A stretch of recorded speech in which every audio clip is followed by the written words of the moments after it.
Bonjour, hi, marhaba, je m'appelle Alexa et je vous souhaite la bienvenue sur mon podcast Trétignon, accompagnée aujourd'hui de Nathalie Dumas, qui est autrice et comédienne et qui nous donne de son temps aujourd'hui pour nous parler un petit peu de sa pièce Maman et de différents sujets super pertinents. Donc, merci d'être avec nous aujourd'hui, Nathalie. Merci à toi, merci. Et juste avant de rentrer dans le vif de notre conversation, je voulais prendre un petit moment pour remercier nos commanditaires, donc les filles Fatouche et Montreal Pro Peinture. S'il vous plaît, prenez un petit moment pour aller regarder ce qu'ils font. J'ai mis les liens dans la description du vidéo et du podcast. Donc, c'est des compagnies montréalaises, c'est toujours bien encouragé, les compagnies locales. Donc, merci beaucoup à mes commanditaires et on commence. Donc, Nathalie, merci d'être venue aujourd'hui. Je suis tellement contente. Ça me fait plaisir. Puis aussi, pour que les gens qui nous écoutent nous mettent un petit peu se mettent un peu en contexte, ça fait longtemps que j'ai le plaisir de te connaître. Puis on a quand même un écart d'âge et j'ai toujours été émerveillée par toi et ton talent. Hein? Ouais, vraiment. Puis j'ai eu la chance de voir ta pièce Coco et ta pièce Maman, les deux que j'ai complètement adorées. Donc c'est ça, c'est vraiment cool pour moi de te voir où est-ce que tu es aujourd'hui. Tu avais vu la lecture de Coco, hein? Tu étais venue à Hochelaga voir une lecture publique de Coco. Ouais. Puis je me disais, oh mon Dieu, tu dois être traumatisée. Pas du tout. Parce que tu étais malouvette quand tu étais petite. Là, tout d'un coup, tu étais une adulte. T'étais-tu adulte? Ouais, j'étais déjà adulte, ouais. Mais oui, c'est en 2014. Puis je me disais, oh mon Dieu, c'était ma jeune malouvette. Puis là, t'as accès à quelque chose de quand même, tu sais, avec des sujets qui sont pas pour les petits, mais t'étais plus petite. Ouais, mais c'est drôle que tu dis ça parce que j'imagine que même ta pièce en tant que telle, que ce soit Coco ou Maman, ça doit te faire quand même bizarre que des gens que tu connais, surtout des membres de ta famille, de ton intimité, de ta jeunesse, qui voient cette pièce. Je trouve qu'en tant qu'artiste, c'est toujours... tu te mets un peu à nu quand les gens voient ton art. Ouais. Oui. C'est très intime, puis ça prend toujours du courage, puis ça nous rend nerveux parce qu'on se demande... c'est ça, comment ça va être reçu. Ouais. Surtout par les gens de notre culture, qui sont... avec qui c'était pas nécessairement des sujets... ouvertement abordés et tout. Ouais, c'est ça. Ouais, c'est vrai. Ouais. Mais pour te rassurer, tu m'as pas choquée du tout, là. Super. If anything, je pense que j'étais... je vais utiliser le mot émerveillée une deuxième fois, là, mais c'était vraiment ça. Tous ces sujets-là que tu abordes dans tes pièces, c'est des sujets qui me touchent, que ce soit personnellement ou indirectement. Puis de voir quelqu'un qui me ressemble, si on veut, indirectement aussi, en parler d'une aussi belle manière, sous forme d'art, je trouve que c'est très inspirant. Là. Donc, non, je pense que c'était quelque chose de très positif. Tant mieux. Ouais. Tant mieux. Ouais, c'est ça. Donc, pour ceux qui nous écoutent, vous avez peut-être compris qu'on se connaît, on a beaucoup en commun, on a des origines communes, on fait partie de la même communauté. Puis, en même temps, je trouve que tu es un peu comme un icon au Québec. Sur la scène. Ouais. Un icon, mon Dieu. Oui. Déjà, t'as ta tête sur plein d'affiches à Montréal pour ta pièce. Mais c'est terminé, la pièce, maintenant. C'est pas grave. C'est une pièce qui a marqué 2 ans de suite le Québec, surtout à Montréal. Donc, je pense que c'est quelque chose... Genre, faut pas que tu sois trop modeste non plus. Mais ouais, donc, tu sais, pour moi, t'apportes beaucoup à la culture québécoise. Puis j'étais curieuse de savoir... en termes de construction de ton identité, comment tu t'identifies dans ce monde-là, dans notre monde? Comment je m'identifie? Dans le monde artistique ou en culturellement, tu veux dire? Oui, en général. Tu sais, t'es quelqu'un qui apporte beaucoup à la culture québécoise, mais qui a des origines égyptiennes. Ouais. Est-ce que tu te considères comme moitié-moitié, 100% des deux, un petit peu ça, comme... Ouais. Je pense que je vis ça quand même assez difficilement parce que c'est dur de sentir qu'on appartient complètement à une culture quand on est un enfant immigrant de 2e génération dans une société accueillante comme celle du Québec. Donc ça a toujours été un déchirement pour moi, les deux. OK. Et, ouais, j'ai trouvé dans la culture québécoise, on peut pas dire de souche, je pense que c'est plus ça qu'il faut dire, là. Ouais, on dit tout le temps de souche avec des guillemets, là. Oui, mais j'ai toujours été assez atypique comme enfant, comme fille dans ma... Et je pense que je me suis sentie comprise beaucoup. Dès que j'ai commencé à côtoyer le monde artistique, j'ai senti que c'était pour moi, que c'était ma place. Mais en même temps, j'ai compris avec les années aussi que je ne me fondais pas parfaitement dans le paysage, okay. Dans le moule. Tu sais, j'ai pensé longtemps qu'il fallait que pour appartenir à la culture, au milieu culturel, artistique québécois, ben, il fallait que je sois le plus assimilée possible. Okay. Donc, le plus québécoise possible, avec l'accent, avec l'ouverture, c'est ça. Donc, c'est comme si j'essayais d'aplatir un peu le relief de ma culture. Mm-hmm. Même si j'ai toujours eu une affection profonde pour ma famille, pour mes racines. Je suis toujours restée très attachée, mais en même temps, on dirait que je sentais qu'il fallait que je me présente, puis que je me whitewash un petit peu. Je sais pas si tu connais le terme, mais tu sais que j'essaie de blanchir un peu ma façon d'exister, puis c'est difficile cette position-là. Ouais, je suis en train d'essayer de... Puis maintenant qu'on nous fait une plus grande place, qu'on a envie de nous entendre, que c'est important, tu sais, la diversité a une place beaucoup plus importante qu'avant. Je commence à sentir que je peux appartenir tout en étant complètement... en assumant complètement mes racines égyptiennes. Donc, comment je m'identifie? Je dirais en Égypte, puis je suis sûre que j'aurais du fun, mais je me sentirais... très différente, donc c'est ça. C'est dur de trouver un appui, un pied à terre quelque part. Là. C'est dur d'appartenir, mais c'est tellement bien dit. Puis je partage beaucoup ton ressenti par rapport à ça. Puis je pense que c'est aussi quelque chose de particulier pour les gens qui ont ce côté artistique assez proéminent dans leur personne. Mm-hmm. Venant de nos communautés, même s'il y a beaucoup de personnes très talentueuses, très artistiques, c'est pas nécessairement quelque chose qui a toujours été... j'ai pas envie de dire valorisé parce que ça a toujours été important, mais on n'a pas toujours accordé une aussi grande place. Puis, ça fait qu'on we don't fit in to that mold. Mm-hmm. Puis pour aller dans un endroit, dans un espace, parce qu'on a envie d'appartenir, parce que ça nous intéresse, ça nous attire, comme le monde artistique, ben on a l'impression qu'il faut comme un peu, comme tu as dit... S'adapter, puis comme peut-être effacer certaines choses ou les laisser un petit peu de côté. C'est définitivement des choses qui m'ont trotté l'esprit aussi là, à travers les années, mais pour moi, de savoir qu'il y a quelqu'un qui est tellement admiré, puis mais vraiment bien reçu par le public québécois, tu sais, on ne te voit pas seulement comme une immigrante ou un enfant d'immigrant. Là, t'es quelqu'un d'apprécié par le public québécois en tant qu'artiste québécoise, d'origine égyptienne, oui, mais en tant qu'artiste québécoise. Puis moi, ce que ça me dit, c'est que je peux aussi contribuer à la scène artistique du Québec, même si je ne suis pas, entre guillemets, québécoise de souche. T'sais. Ben oui. Puis, tu disais qu'on a de plus en plus un espace, qu'on donne plus de place à la diversité, mais je me demande aussi si des fois, c'est parce que les gens comme toi ont créé ces espaces-là.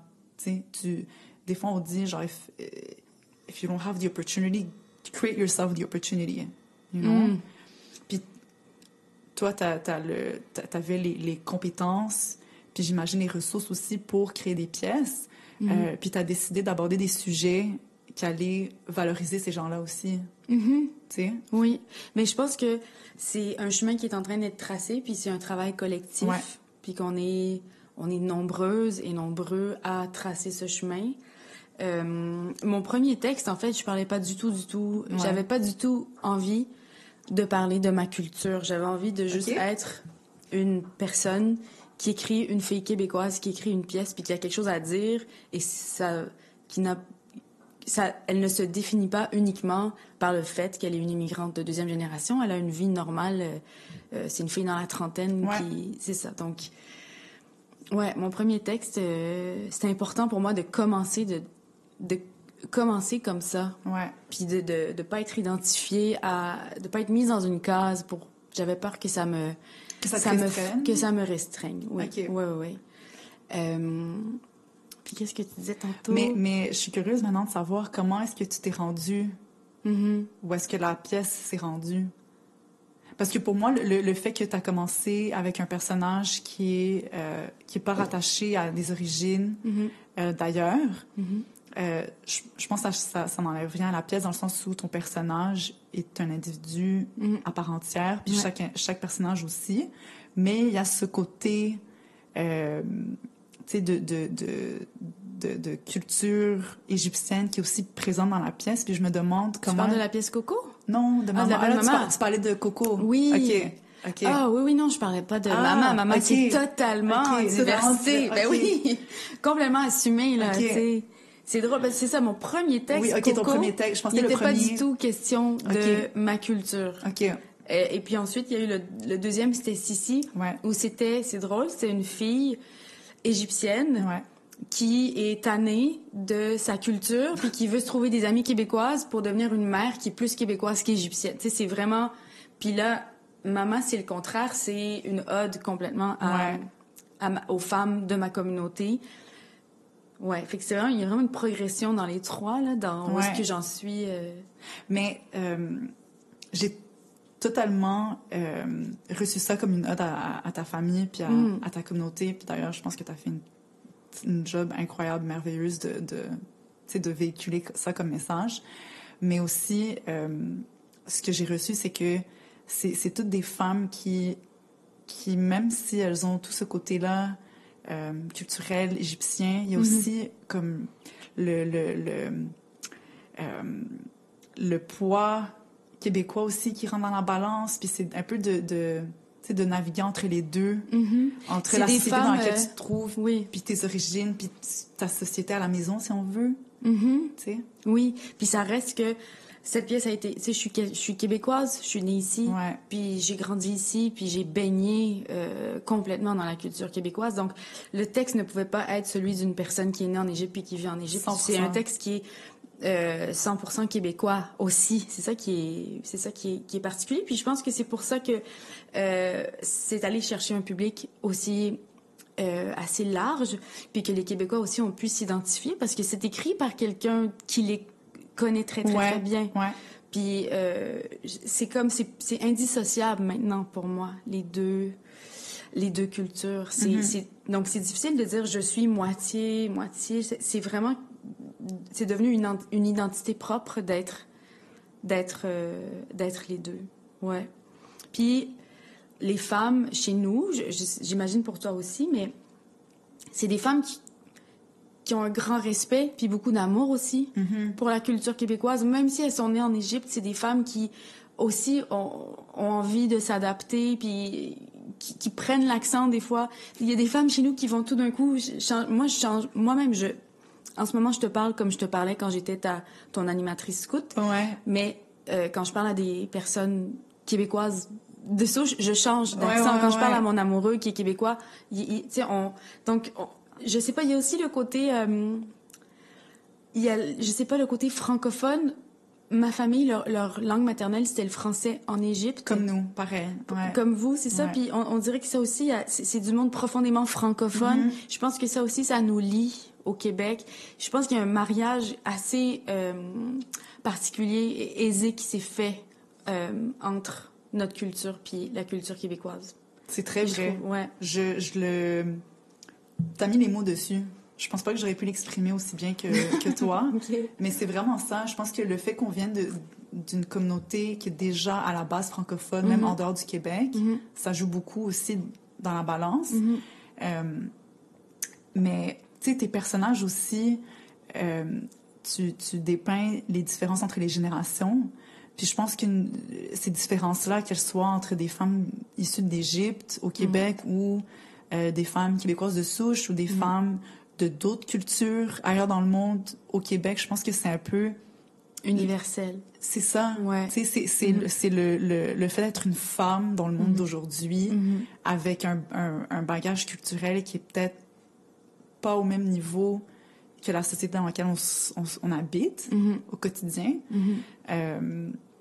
Ouais, donc c'est vraiment beau comme pièce. Merci. Puis, je sais pas pourquoi je ris à chaque fois que tu fais un compliment. je dis la pièce est beau, mais la pièce est belle. OK. Mais non, mais je comprends pourquoi tu ris, là. Je pense que c'est tout le temps... tu sais, de prendre un compliment, là, des fois, c'est pas toujours facile, j'imagine. Oh. Ouais, c'est vrai. Mais ouais, je suis curieuse d'en savoir plus sur ces générations-là. Puis, tu sais, t'as 2 filles. Puis la pièce, c'est surtout axé sur des femmes. Puis on a la génération de... Je pense que dans la pièce, je fais partie de la génération la plus jeune que tu dépeins dans ta pièce. Ouais. Ensuite, c'est ta génération, la génération de nos mères, puis la génération de nos grands-mères. Mais je serais curieuse si tu devais écrire cette pièce puis intégrer la génération de tes enfants. Ouais. Ça serait quoi, tu sais, quel rôle est-ce qu'elles amèneraient à cette pièce, la dynamique, comment est-ce qu'elles changeraient? Tu sais, ça serait quoi la dynamique entre ta génération puis la leur? Oh mon Dieu. Sachant que t'es née au Québec, t'as grandi au Québec au même titre qu'elles. C'est juste que toi, tes parents n'étaient pas nés au Québec, mais eux, oui. Leur mère est née au Québec. Ouais.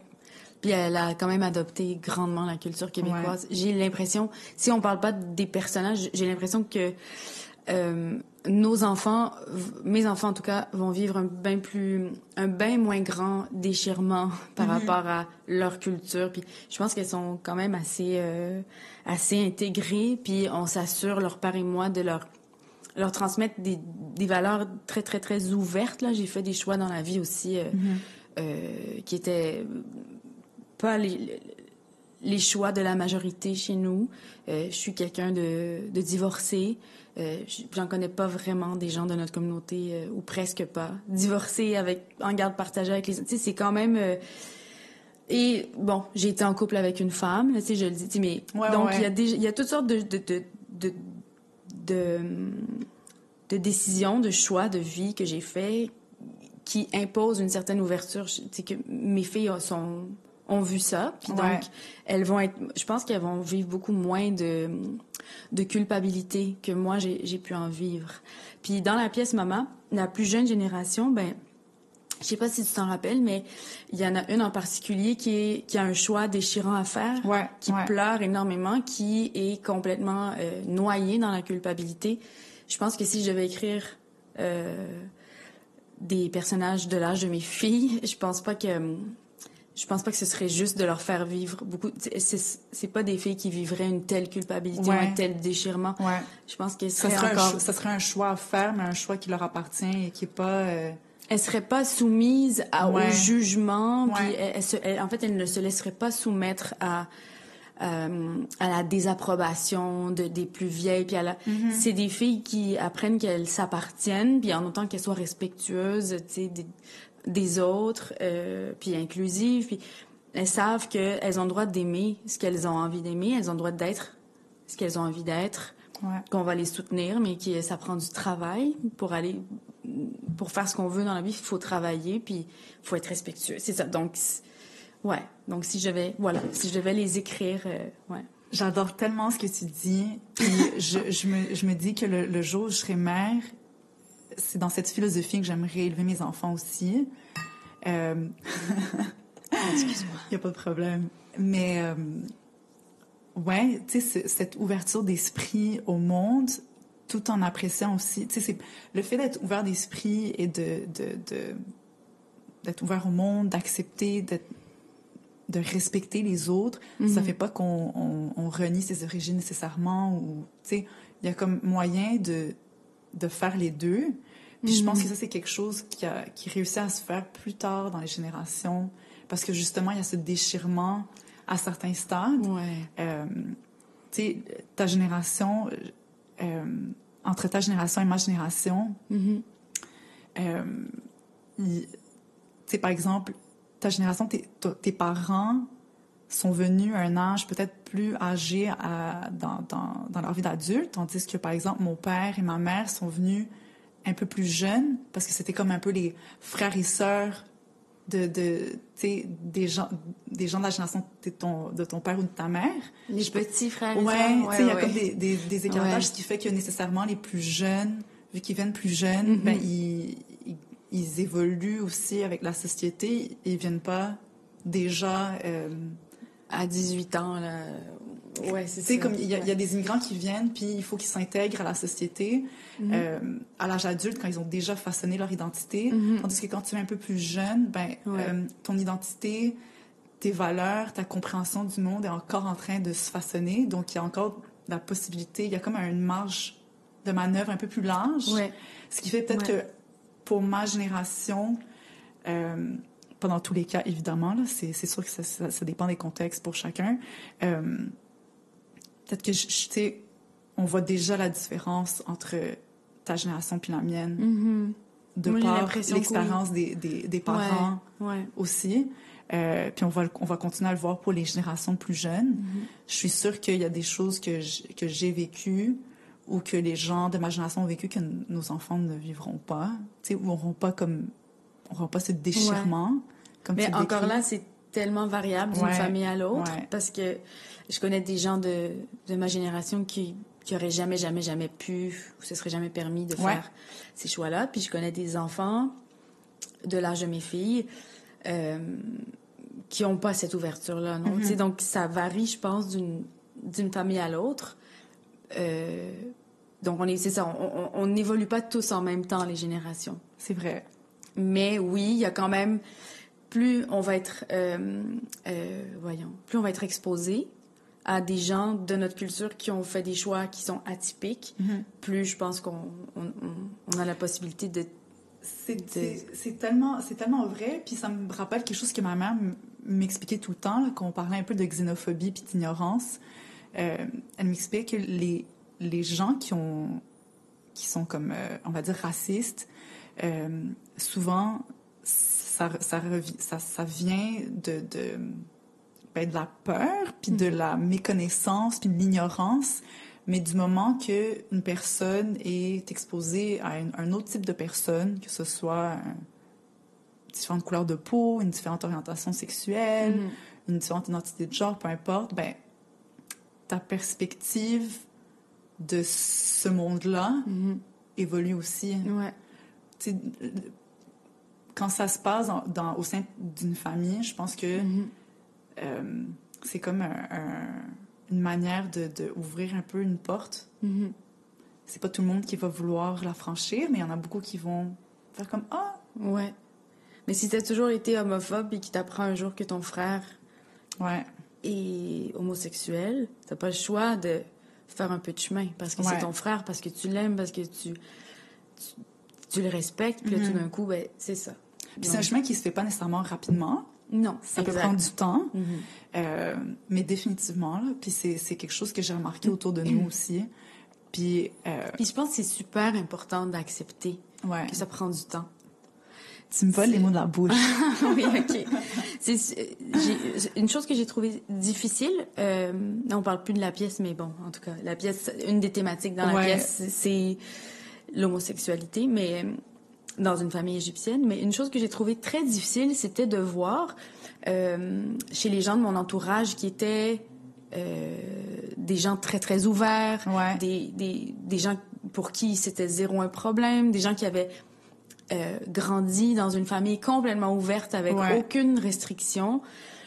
J'ai senti le jugement, en fait, envers ma famille qui n'était pas prête à accepter, tu sais, j'ai eu à leur expliquer d'où venaient mes parents, d'où venait mon père, dans quoi il avait grandi, puis que ça leur prenait du temps, puis il fallait respecter ce rythme-là. C'est pas vrai, là, que... C'est ça, c'est complexe, puis on n'a pas tous la chance d'être nés dans une ville comme Montréal, ouverte, dans une famille extrêmement ouverte. Il y en a qui grandissent dans... il faut fitter dans le moule, puis c'est tout. Si tu ne fites pas dans le moule, ben t'es un échec. Donc, toute ta vie, c'est ça qui t'a été martelé. Comment tu peux t'attendre à ce que ouais, c'est pas tout d'un coup tu sois c'est bien ça. avec le fait que ta fille, c'est ça. Donc, en tout cas, puis je tiens à préciser, je sais pas si tu vas le garder en tout cas, mais moi j'avais confiance en ma famille. Ouais. Puis je savais que j'allais leur donner, tu sais, j'ai pas insisté, puis je leur ai donné le temps qu'ils avaient besoin. Puis mon père, 6 mois avant de mourir, tout d'un coup un jour il a fait, hey, je suis prêt à accepter, je suis prêt à rencontrer ta copine, tu sais. Puis j'avais pas insisté, je savais que c'était un chemin. Mm-hmm. Puis c'est ça, c'est du travail, il faut travailler, tu sais, pour certaines personnes. Ouais.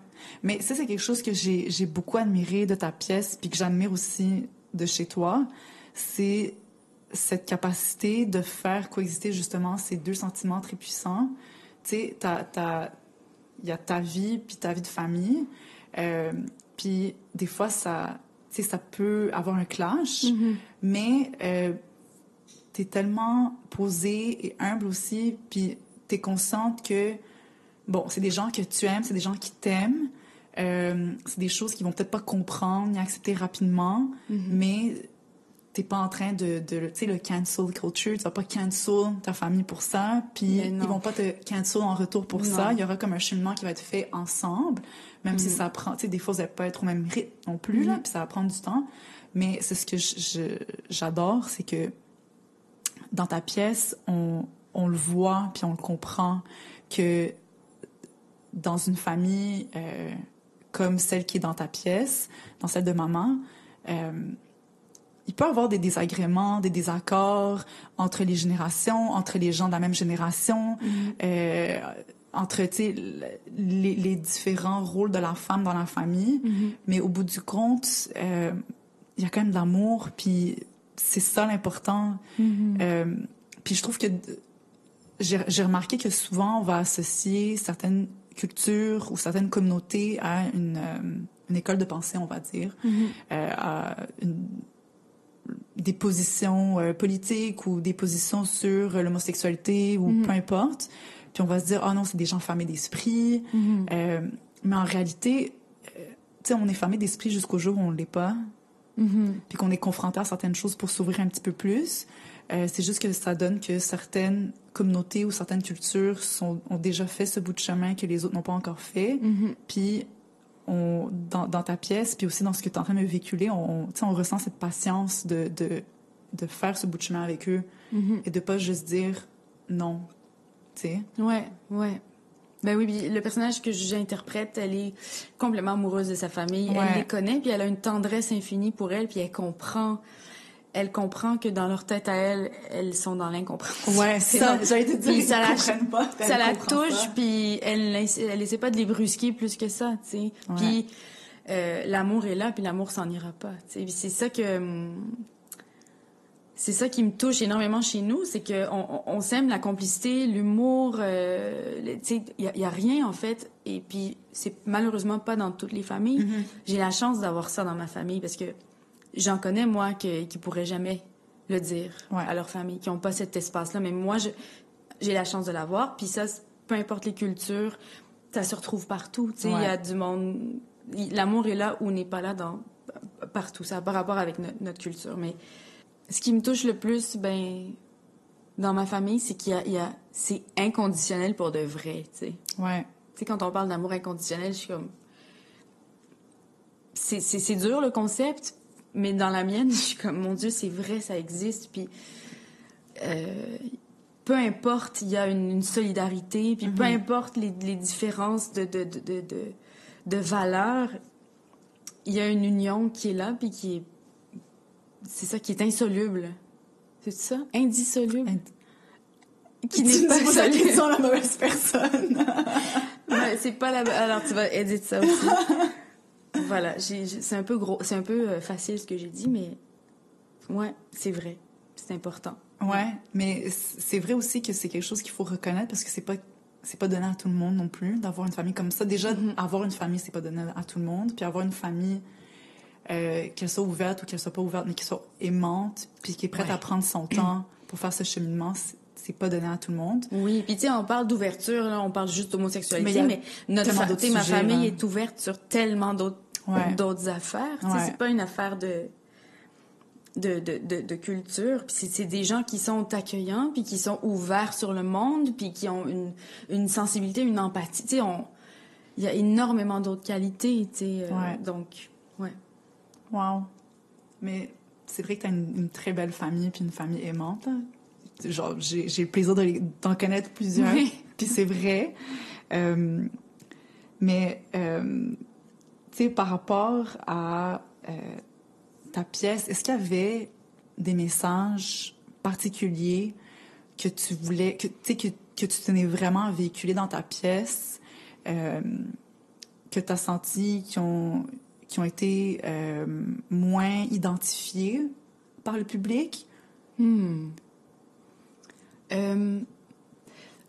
Dès que j'ai eu l'idée de cette pièce, je me suis jamais dit que j'avais un message à envoyer. J'avais juste la pulsion d'écrire une histoire où est-ce que je donnais une voix aux femmes de ma famille.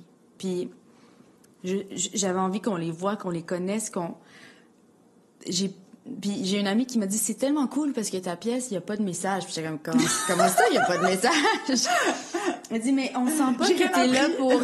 Non, mais elle dit, on sent pas qu'on est là pour nous faire marteler des idées. Ouais. On est juste invités dans une famille. On est invités, puis on sent qu'on en fait partie, puis on apprend aussi c'est qui. Puis je me dis, c'est tellement des femmes théâtrales dans ma famille. Comment ça se fait que... Puis souvent, Souvent, on me demande, par exemple, si je suis musulmane. Et les gens ont une perception du monde arabe comme un peu unidimensionnelle. Puis je me dis, c'est tellement singulier aussi, notre communauté. Ça a quelque chose. Puis l'accent aussi est singulier, la façon de penser. Puis les références. Puis juste... Tu sais, Égypte, Liban, ça apparaît... Tu sais, c'est tellement différent, même s'il y a plein de complicité, puis il y a plein de choses en commun. Mais ouais, j'avais envie de... Ouais. Mais je suis d'accord avec son commentaire. C'est vrai. Quand je suis venue voir ta pièce, j'avais pas vraiment d'attente en termes de message. Puis je suis allée voir ta pièce avec ma marraine, qui est moitié québécoise, moitié égyptienne. Et la pièce, je pense... Elle nous a juste fait du bien. C'était comme un câlin qu'on nous donnait. T'avais l'impression de voir ta famille sur scène, puis de les regarder comme en tant que partie extérieure, partie prenante à l'extérieur.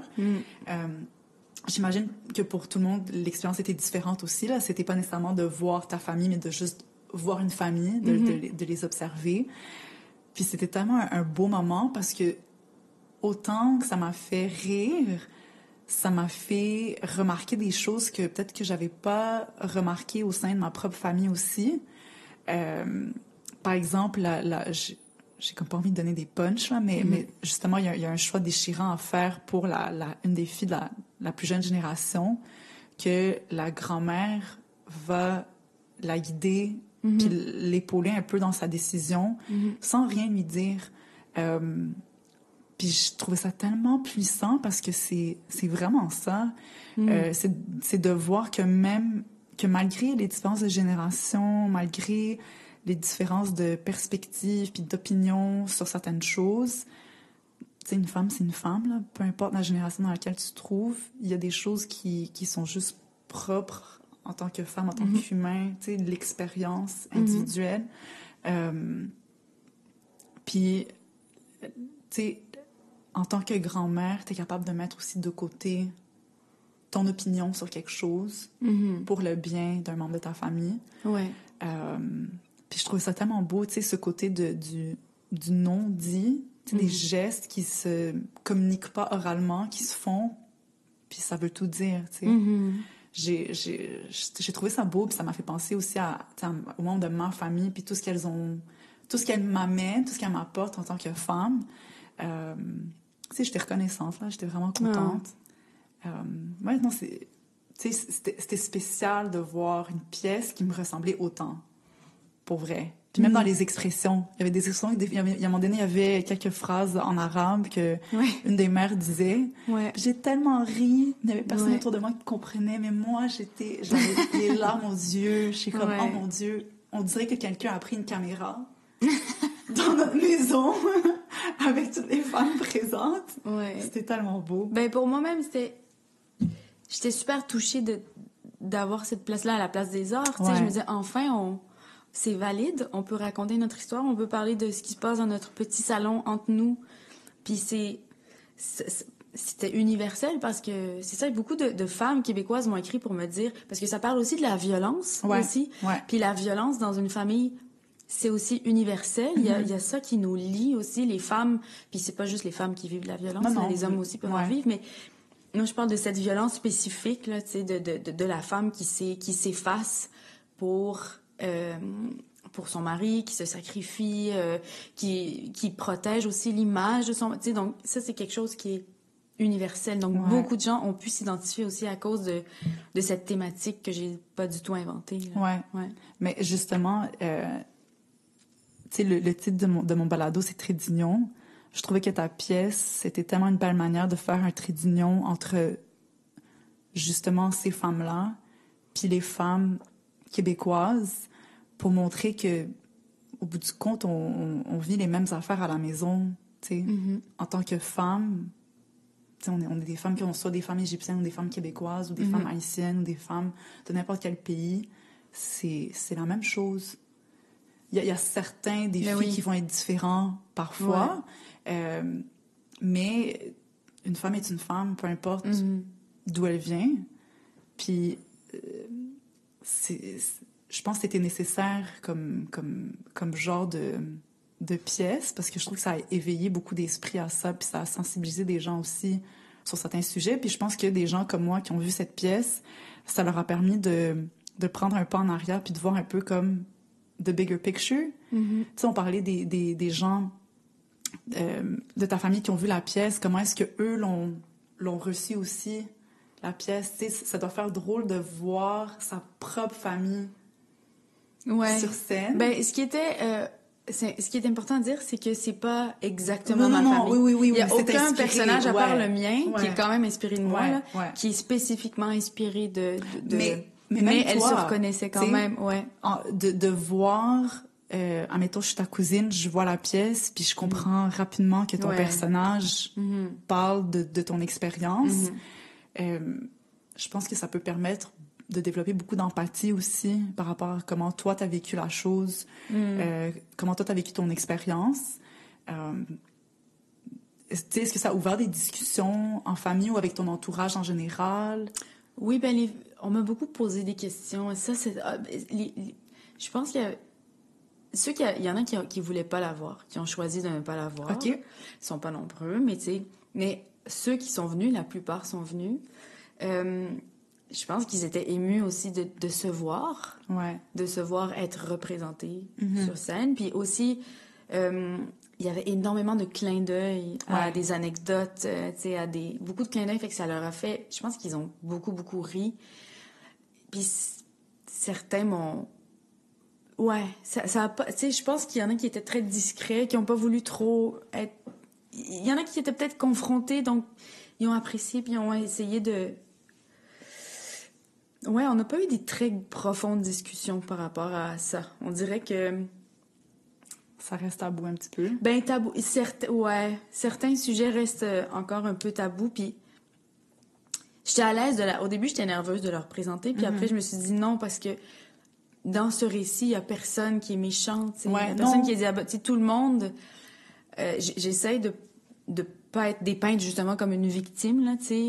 Fait que j'essaie de donner une place à tout le monde, puis une histoire à tout le monde qui explique aujourd'hui comment elles sont. Justement, c'est ça que je te félicitais beaucoup, c'est que dans ta pièce, on comprend chaque personnage, même si on n'est pas d'accord avec chaque personnage, on a comme un aperçu pour comprendre pourquoi elles sont comment elles sont. Puis on peut n'avoir que de l'empathie puis leur souhaiter de faire leur bout de chemin pour, tu sais, s'ouvrir plus à certains oui, puis c'est surtout que c'est du monde qui souffre. On souffre. En fait, tout le monde souffre. Puis c'est un peu une façon de faire « Hey, man, on se donne un break. On se donne un break, tout le monde. » Tu sais, tout le monde bûche, puis tout le monde struggle. C'est pas le bon mot, là. C'est pas en français, mais... Fait juste, on se donne un break, puis on trêve. trêve, tout le monde. Tu sais, on fait ce Juste qu'on peut. l'amour. On fait ce qu'on peut, ouais. Wow! Puis, quand tu écrivais ta pièce, est-ce que tes filles, elles avaient comme une présence? Est-ce qu'elles t'ont inspiré dans ton écriture? Est-ce que des fois, tu leur lisais des bouts de phrases? Est-ce que je leur lisais des bouts de phrases? J'ai beaucoup écrit la pièce. Il y a eu beaucoup de moments où j'étais inspirée, puis j'écrivais après les avoir couchés. Puis j'écrivais jusqu'à 2-3 heures du matin, puis je me réveillais à 6 heures du matin le lendemain. Mais je sais pas, c'est comme un souffle. Tu sais, c'est très mystérieux, là, tout ça. Je sais pas pour toi, l'écriture, ça ressemble à quoi. J'écris pas de nuit, là, ceci dit, mais maman, il y a eu plusieurs moments où ça s'est passé la nuit. Je sais pas pourquoi. Mais mes filles ont vu la pièce 2 fois. Wow! Puis c'est des filles qui ont une très, très bonne mémoire, fait qu'elles sont très souvent en train de reprendre les répliques des personnages. Puis elles font vraiment bien. C'est des vraies petites comédiennes. Là. Elles prennent l'accent, elles sont très inspirées par leur grand-maman à elles. Elles les imitent à merveille. Donc elles sont très... Puis elles me posent des questions, elles sont très curieuses aussi. Elles vont me dire, c'est qui le personnage de Huguette? C'est qui a été pas fine avec toi? Ces personnes en particulier, tu sais, elles sont très engagées, en fait, par rapport à cette histoire. Mais c'est spécial d'avoir une mère artiste. Puis, tu sais, un peu d'autofiction aussi.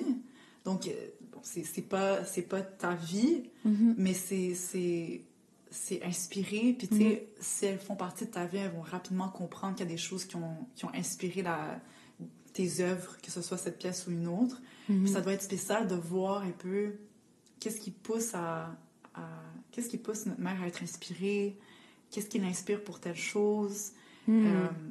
Ça devait être spécial, puis en même temps, genre, je me mets à leur place, elles sont sûrement en train de faire les mathématiques pour voir, justement, qui aurait inspiré quelle phrase, quel bout du personnage. C'est spécial, puis pour toi, ça doit être spécial aussi de voir ça, puis aussi de ne pas les induire en erreur non plus, là, pas de villaniser. Je sais pas si ça se dit. C'est quoi, démoniser? Démoniser, ouais. Par exemple, le personnage d'Huguette. Ouais, si c'est ça. pas été fine, c'est de leur dire non, justement, comme ça fait, là, c'est pas quelqu'un en particulier. Ouais, puis tu sais, j'essaie souvent de leur dire, mettons, une fois on était dans une réunion de famille, puis elle voulait chanter une chanson de Angèle, je sais pas si tu connais Angèle, oui. Ça s'appelle Ta Reine, puis c'est l'histoire d'une fille qui voudrait donc être en amour avec une autre fille, puis j'étais comme, c'est pas une bonne idée de chanter ça ici, puis les filles étaient comme, quoi? Comme, depuis quand tu nous censures? Puis j'étais comme, j'essaie de... Puis moi, je dois faire le pont entre... écoutez, il y en a qui sont moins à l'aise avec ça, puis je pense qu'il faut respecter. Puis il était comme, quoi? Fait qu'elle voulait juste encore plus militer, puis parler. Puis je sais pas, elles aiment être solidaires, tu sais, avec toutes les causes, en fait. Les causes environnementales, les peuples autochtones, la communauté LGBTQ. Tu sais, sont très... Puis elles sont en train d'apprendre que c'est pas tout le monde qui a cette même solidarité-là. Ouais. Et ça les choque. Pour elles, ça va de soi, là, tu sais, ils sont comme, fait que je dois les briefer des fois par rapport à la famille. Ouais, c'est ça. Elles sont elles sont avant-gardistes un peu. Elles sont des filles de leur génération à Montréal, tu sais, l'avant-garde, c'est rendu la norme maintenant, tu sais. C'est vrai. En tout cas, dans notre quartier, c'est pas mal. Mais je serais curieuse de savoir, tes filles, leur accent, naturellement, il est plus québécois, il est plus... avec leurs amis, ma plus vieille, mais avec moi, on parle un peu comme je parle. Accent genre montréalais. Surtout ma plus jeune, je sais pas pourquoi, elle a un accent pas mal plus égyptien, puis je suis comme, mais comment ça? Tu sais, c'est drôle, ma sœur, quand elle était bébé, enfant, là, très très jeune, elle roulait ses R, un peu à l'égyptienne. Comment elle va, ta sœur? Tu me dirais une autre fois. C'est drôle parce que dans chaque épisode, on finit par parler de ma sœur. C'est vrai? Oh, elle est tellement cute. Il faut pas non plus lui gonfler la tête. Mais ouais, elle va bien. Puis, d'ailleurs, vu qu'on parle de frères et sœurs, j'avais déjà abordé ces sujets-là dans d'autres épisodes, mais je pense qu'il avec toi, c'est super pertinent. Tu as un frère qui a aussi été dans Théodore Pas de Hache. Donc, un de tes personnages dans c'est pas une pièce, mais dans, comment on appelle ça, une série web. Une série web, ouais. Tu sais, même si vous êtes frères et sœurs, vous devez certainement avoir aussi comme des choses qui vous distinguent. Est-ce que vous êtes sur la même page sur tout? Est-ce que, tu sais, par exemple, le cheminement, est-ce que vous l'avez toujours fait en parallèle ou des fois il y a eu des décalages? Pardon. Oui, quand même. On s'entend très, très bien, puis on a une grande, grande complicité. On se fait beaucoup rire, mais on est très, très, très, très différents. Puis je pense qu'on n'a pas été exposés aux mêmes personnes. Tu sais, mon frère, tu sais, il vit, je veux dire, il est très ami. Ses amis sont des gens de sa culture, la plupart du temps. Il parle un genre de franglais, il chill avec ses amis. J'allais dire juste l'accent. Vous écoutez les deux, mais son accent est plus lourd que celui de mes parents, là, tu sais, on comprend pas. Puis il est jamais allé en Égypte, là, tu sais, oui, qu'on est très, très différents, puis on a des avis qui diffèrent beaucoup, puis des fois, moi, ça me craint, puis ça reste quelqu'un de très ouvert, puis de très accueillant, là. Ouais. Mais est-ce que tu penses que le fait que toi, t'aies poursuivi un cheminement dans le monde artistique, c'est ça qui a fait que t'as développé une ouverture d'esprit sur certaines choses plutôt que d'autres? Ah, j'imagine que ça a eu une influence quand même, ouais. Ouais. Oui. Ben oui. Parce que souvent, je remarque que, tu sais, même si tu as été élevé dans la même maison, que deux frères ou sœurs, peu importe, été dans les mêmes écoles, fait les mêmes activités, ça arrive que, ben, finalement, c'est comme deux personnes, même si c'est deux individus à part entière, que ils soient tellement différents, là, un peu comme deux planètes différentes. Puis souvent, je me dis, il y a comme un facteur externe qui explique un petit peu ça. Des fois, des intérêts comme qui divergent, puis qui amènent une personne dans une autre communauté aussi, puis qui découvre d'autres parties d'elle, ou une autre partie du monde, puis l'autre, tu sais, ailleurs. Oui, ben c'est là qu'on voit à quel point l'environnement est important pour comment l'identité se façonne. Ouais. Mais c'est ça, donc on a eu des parcours extrêmement différents, mais il y a vraiment un tronc commun qui nous unit de manière très, très forte. Là. Ouais. Mais c'est comme au scout, ce que je trouvais dans ma jeunesse, c'est que j'avais toujours l'impression d'être un petit peu comme le mouton noir. T'avais comme tout le monde qui allait dans la même voie. Puis moi, j'étais un peu comme... Tu voulais pas être dentiste, tu voulais pas être médecin. Je déambulais un petit peu partout. Puis ça faisait que j'ai développé beaucoup de j'ai pas envie de dire empathie, là, c'est pas nécessairement de l'empathie, mais je comprends beaucoup ces gens-là, mais je m'identifie pas nécessairement à eux, dans un sens. Comme je partage beaucoup avec eux une culture, religion, peu importe, mais on dirait que mon être a toujours été très... un peu plus comme coloré, si on veut. T'sais? Oui. Ben, je m'en rappelle quand même. T'étais ta propre personne. Là. Puis tu t'entendais, il me semble. Je m'entendais pas rejet. Bien. Non, c'est ça. C'est pas grave d'être rejet là, pour les autres qui nous entendent. Puis, mais c'est ça, c'était pas une question de j'étais rejette ou j'ai toujours réussi à me mouler avec la foule. Ouais. Mais consciemment. Je savais que j'étais en train de me mouler, de m'adapter aux gens. Puis c'est vraiment un signe d'intelligence. Hein? C'est ça qui nous a permis de survivre, de savoir s'adapter. C'est vrai. Ouais. C'est vrai. Puis c'est pour ça que toi, en tant que cheftaine, pour ceux qui écoutent la cheftaine, c'est ce qu'on appelle les gens... L'animatrice scout. Donc, Nathalie était ma cheftaine. Quand tu sais, bon, au scout, on connaît pas la vie personnelle des chefs, là. Je savais pas ce que tu faisais dans ton temps en dehors du scout. Mais c'est sûr qu'en tant que personne, ce que tu dégageais, c'était quelque chose de très positif, très artistique. Déjà, quand tu chantais, là, dans les feux de camp, là, c'était comme, oh, wow, genre, encore, s'il te plaît, cheftaine. Mais quand, à l'âge adulte, j'ai commencé à découvrir tout ce côté artistique, que t'as, j'étais comme, wow, OK, il y a moyen de, tu sais, d'être dans cette foule, puis aussi de divaguer à droite à gauche, puis d'être coloré, puis de faire partie du monde artistique. D'ailleurs, même ta cousine Nicole, là, qui est dans la pièce, pareil. Ouais. Puis j'étais tellement contente de la voir dans la pièce aussi. Puis pour moi, c'est comme moi. Tu sais, c'est des gens qui font partie de la même communauté que moi, puis qui, tu sais, ont peut-être eu ce même ressenti-là, qu'elles avaient d'autres choses à amener, mais pas nécessairement les mêmes que celles que les autres dans la communauté. Tu sais, Ouais. ce côté plus artistique, j'étais tellement contente. Oh. Ouais, puis aussi, ça, tu sais, ça va de ça aussi, là, ce qui vient, l'ouverture d'esprit. Pas pour dire que les gens ne le sont pas, mais justement, ce cheminement, et tu sais, ça prend des fois plus de temps. Ouais. Puis peut-être que, en contrepartie, moi, ce cheminement, je l'avais fait beaucoup plus tôt.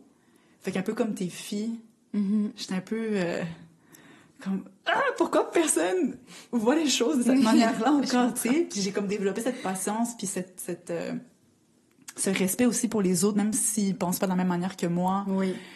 Ceci dit, moi, je vois, en tout cas chez mes amis de ma communauté de mon âge, une ouverture exceptionnelle. Ouais. Ben, c'est vrai que dans ta génération, il y en a plusieurs. Là. J'ai des noms, j'ai pas envie de name drop des personnes. Ouais. Mais c'est vrai. Ils ont été C'est extraordinaires. C'est puis vrai. Puis ils sont géniaux. Fait que je suis pas la seule. Tu sais, je parle juste m'assurer que tu penses pas que je pense que je suis la seule. Tu sais, je veux dire, on est nombreux oui, là. Mais c'est pas tout le monde qui a écrit des pièces. Là, mais... Non. Mais oui, il y en a plusieurs, puis ceux qui vont écouter, c'est d'ailleurs ceux que je côtoie aussi, peut-être pas au quotidien, là, mais dans des événements de famille, je sais pas, des barbecues et tout. C'est des gens que j'ai toujours admirés, puis rendu à l'âge adulte, j'ai le plaisir de découvrir pourquoi je les admirais quand j'étais jeune. Tu sais, des fois, il y a des choses, tu peux pas mettre le doigt dessus. Puis là, quand tu grandis, tu découvres, tu sais, t'as des conversations d'adultes. Puis là, tu réalises que, OK, je comprends pourquoi, quand j'avais 10 ans, j'avais comme une appréciation pour toi, peut-être plus que d'autres. Pas une appréciation, mais une affinité. Tu sais, il y avait des chefs que j'aimais tous les chefs, mais il y en avait avec qui j'avais plus pour qui j'avais plus d'affinité que d'autres. Puis maintenant que je suis adulte, puis que des fois j'ai l'opportunité de rencontrer, de recroiser ces chefs-là dans d'autres contextes, ben là, j'arrive à découvrir pourquoi j'avais une affinité avec eux que je comprenais pas quand j'étais plus jeune. Puis c'est cool. Mais oui. Ouais. Puis, tu sais, c'est spécial là, comme monde aussi, là, le scoutisme. Je sais pas si ça t'a inspiré aussi dans tes pièces. Ça m'a-tu inspiré? Ben, probablement. Oui, indirectement. Ouais. Mais je pense que dans Maman, il y avait une chanson que tu chantais à un moment donné, que Diane chantait. Le Ave Maria? Je sais plus c'était laquelle, mais en fait, quand je suis allée voir la pièce, c'était pas toi qui la jouais, c'était... Sharon. Ouais. Sharon Epke, ouais. Puis dès qu'elle a commencé à chanter la chanson, on dirait que j'ai été comme transportée dans le passé à un moment, puis j'avais l'impression que tu nous avais déjà chanté cette chanson-là. Ah, c'est la Mama de Charles Aznavour. Oui, ouais. Ah oui, c'est ça. C'est ça. Ah, ouais. J'avais même pas réalisé que c'était Charles Aznavour. Wow. Mais ouais, c'est un beau moment. Un beau moment de nostalgie. Mais quand tu fais tes pièces, pour Coco, t'avais pas nécessairement fait un clin d'œil à tes origines, mais est-ce que c'est quelque chose que tu as envie de faire pour tes prochaines œuvres? Ben, il y en a que oui, puis il y en a d'autres que c'est pas ça le sujet. OK. Ça serait pas comme... pas nécessairement le sujet, mais comme un clin d'œil, genre le nom d'un personnage. Ouais, peut-être des clins d'œil, mais c'est... Ouais, si ça se prête, si ça a sa place. Je vais pas le faire juste... Je vais pas mettre un clin d'œil à ma culture juste pour mettre... Il faut que ça soit pertinent puis cohérent dans l'histoire que je raconte, Puis ça m'amène à ma prochaine question, qui est... Est-ce que tu penses que, en tant qu'artiste, issu de cette diversité-là, puis qui apporte à cette diversité-là, est-ce que tu penses que c'est un devoir justement d'en parler ou de faire des clins d'œil ou pas? Tu sais, parce que... Un devoir, le mot devoir, pas tout à fait. Mais pour moi, c'est comme... Ben, c'est vital, c'est ça, parce qu'on Ouais. écrit à partir de soi. Mais il y en a des artistes puis des écrivains, des autrices qui vont écrire des espèces de grosses fresques historiques, médiévales. Tu sais, moi, c'est pas mon expertise. Tu sais, moi, Ouais. tout ce que je peux faire, c'est écrire à partir de mon expérience de la vie. Puis ça va de soi que d'où je viens, puis mes racines sont là, elles font partie de mon identité puis de mon ADN. Donc, ça se... Ouais, c'est plus une...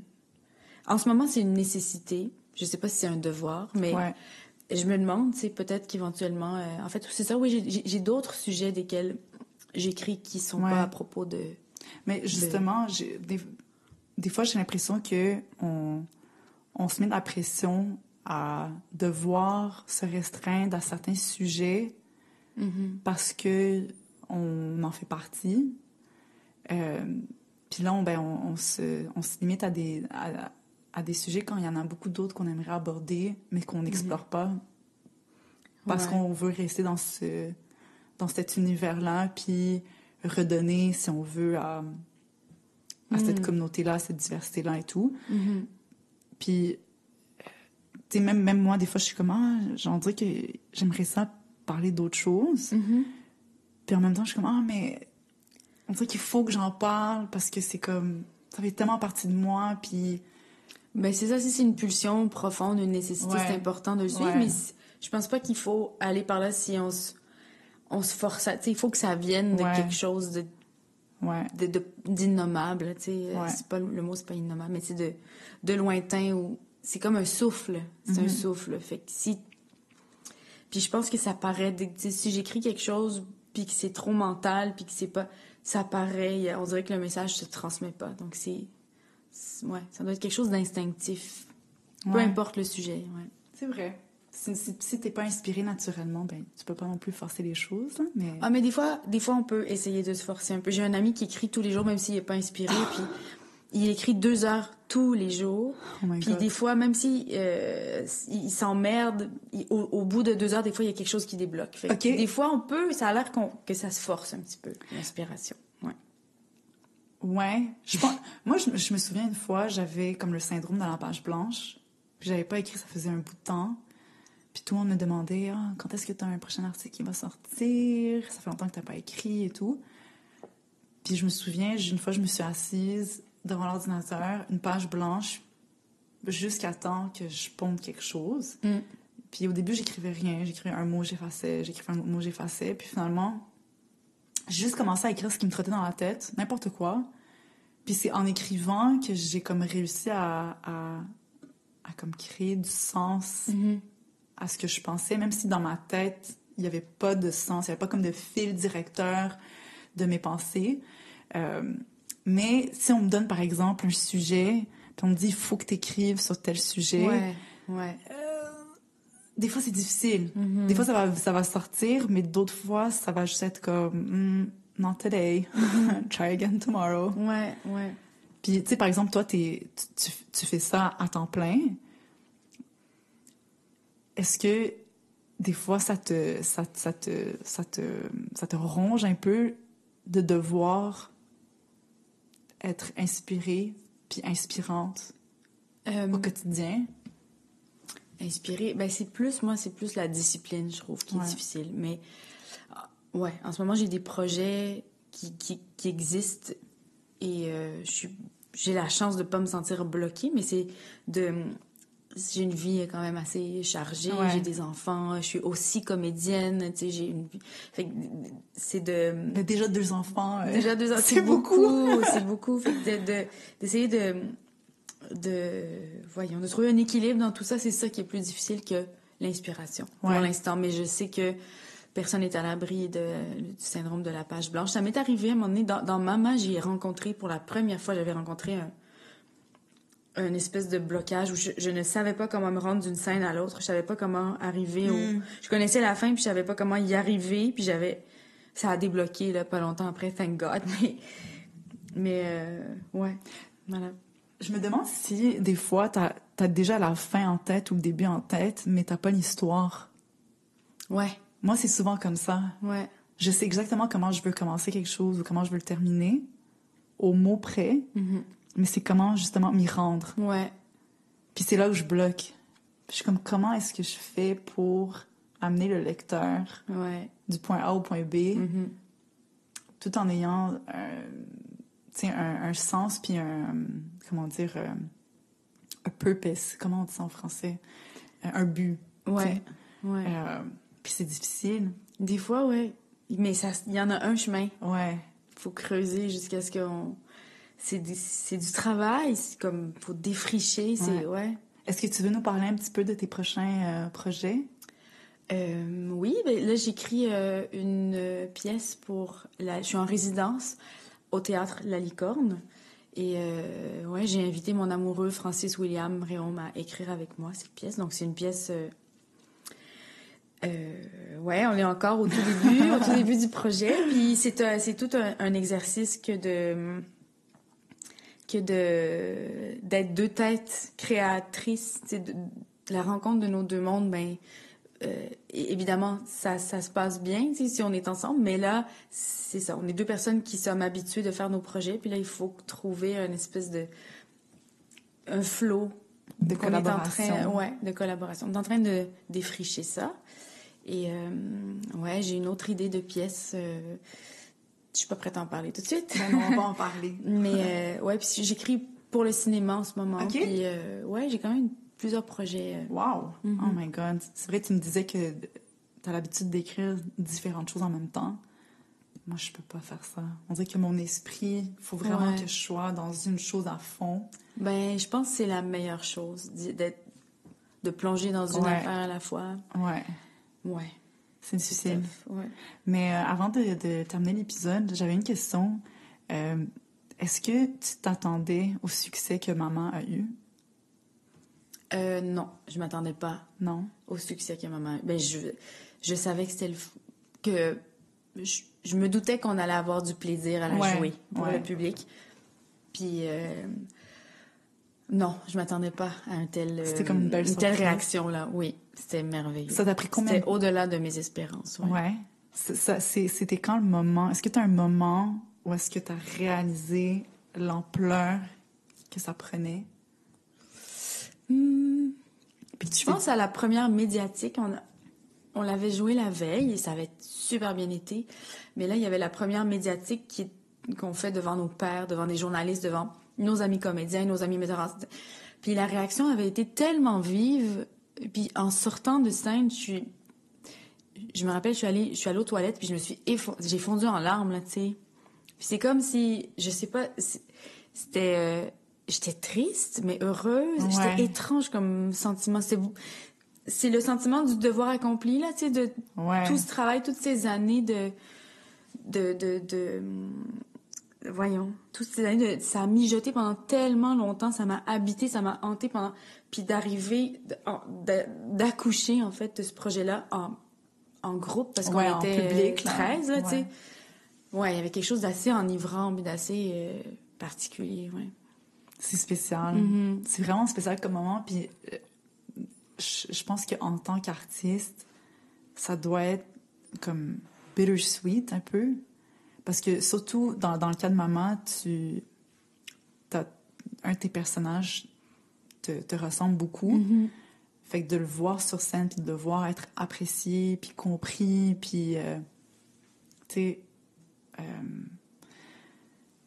cajolé dans un sens. Validé, ouais. C'est ça. Ça doit faire tellement du bien à l'âme. Ouais, ça fait beaucoup de bien. À plusieurs niveaux. Ouais. Mais je suis vraiment contente. Ah, moi aussi. On va tirer l'épisode à sa fin. Est-ce que tu avais quelque chose que tu voulais partager avec nous? Un conseil? Je sens que j'ai beaucoup partagé. Un conseil?